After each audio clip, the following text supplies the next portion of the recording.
गुलशन कुमार का मर्डर जो हुआ वो थोड़ी इंटरनल राइवलरी उनकी थी। बताइए सर प्लीज। वो उचित नहीं होगा बोलने के लिए। थोड़ा छुपा के थोड़ा बता दीजिए। नहीं, छुपा नहीं सकते हैं।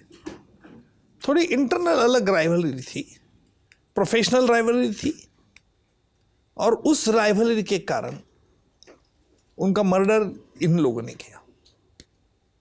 क्या आप रमेश तौरानी का नाम नहीं लेना चाह रहे हैं? नहीं नहीं, रमेश तौरानी का नाम नहीं लेना ऐसा कोई नहीं, सवाल ही नहीं। रमेश तौरानी का नाम फिर नहीं आया था मेरे बाप में। दाऊद मर्चेंट, रऊफ राजा, वो तो बाकी एक दो लोगों को तो उसमें, एक शूटर को तो सजा भी हो गई उसमें, पर जो मेन कॉन्स्पिरेटर थे ना वो तो नहीं सामने आए ना। आपके हिसाब से कौन थे सर? मैं सीधा सवाल पूछूंगा सर। नहीं, सीधा सवाल करो ना, जवाब देना मेरा काम है। आप पूछते चाहो ना, मैं तो बता। लेकिन देखिए, इसमें एक मोटिव, अलग मोटिव था। जो अलका याग्निक और यहाँ अनुराधा पौडवाल, ये भी इंटरनल फाइट उनका था। ये एंगल भी था उसमें? हाँ, एंगल था ऐसा। Investigation paper disclosures. खुल के बात क्यों नहीं करते हैं सर आप इन विषयों पे? नहीं, करके कुछ फायदा नहीं ना। नहीं तो करने में कुछ, ये वैसे देखिए, कई बार ऐसा रहता है कि कुछ इररेजिस्टिबल इन्फ्लुएंस निकल सकते हैं, सबूत नहीं रहता, तो सिर्फ इररेजिस्टिबल इन्फ्लुएंस पर किसको आरोप करना भी ठीक नहीं है।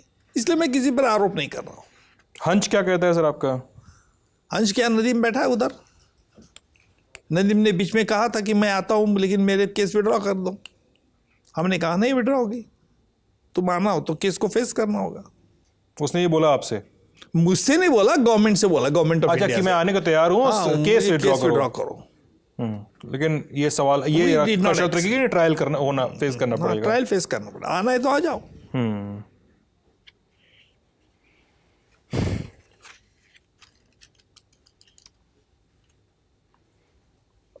यूके ने उनका प्रत्यर्पण, ये नदीम सैफी का प्रत्यर्पण रोक दिया, और पुर्तगाल के समय भी यही क्लॉज आया था कि अबू सलेम ये डिफेंस रेडी कर रहा था कि साहब माइनॉरिटीज़ के ख़िलाफ़ वहाँ पे माहौल है और हमें ना भेजा जाए। और पुर्तगाल में हमारी ये दलील सुन ली गई, हमारी दलील पे भरोसा किया वहाँ की अदालत ने कि नहीं साहब वहाँ पे प्रत्यर्पण किया जाए, लेकिन शर्तें ये रहेंगी। बिल्कुल।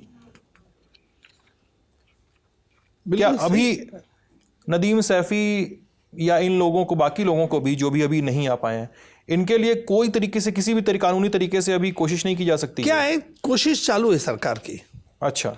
लेकिन एक्सट्रेडिशन का मेरे ख्याल से एक उसमें ड्रॉबैक ऐसा है कि हमारी जो जांच एजेंसी है, वो हमारी जांच एजेंसी जो सबूत इकट्ठा करता है, वो सबूत फॉरेन कोर्ट उनके लॉ के आधार पर वो असेस करते हैं।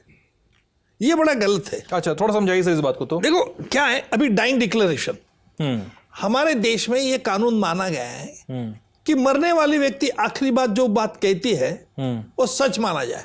डाइंग डिक्लेरेशन इसको कहते हैं, ठीक है। डाइंग डिक्लेरेशन, जिसको हम ओरल डाइंग डिक्लेरेशन कहते हैं, कि भाई अगर कोई मरने वाली व्यक्ति है तो अगर बात कहती है कि भाई इन्होंने मेरे ऊपर हमला किया है और मैं देखा था ऐसा, इन्होंने मैंने मारा, तो ये सच बात कही जाएगी। लेकिन इंग्लैंड के कानून के मुताबिक ये oral dying declaration has no evidential value, और हमने जो सबूत इकट्ठा करती है हमारी जांच एजेंसी, वो सारे सबूत फॉरेन कोर्ट में पेश करना पड़ता है, और फॉरेन कोर्ट उनके कानून के आधार पर ये सकृत दर्शनी प्राइमा फेसी केस है कि नहीं मुलजिम के खिलाफ, ये तय करती है। ये गलत है। वो अपने कानून के हिसाब से हमारे एविडेंसेस को देखते हैं। हाँ। जहां तक गुलशन कुमार की बात कहेंगे तो वहां गुलशन कुमार के इसमें भी ओरल डाइंग डिक्लेरेशन था जी, तो ओरल डाइंग डिक्लेरेशन को नहीं माना गया उधर, उनके कानून के आधार पर वहां लॉ नहीं है।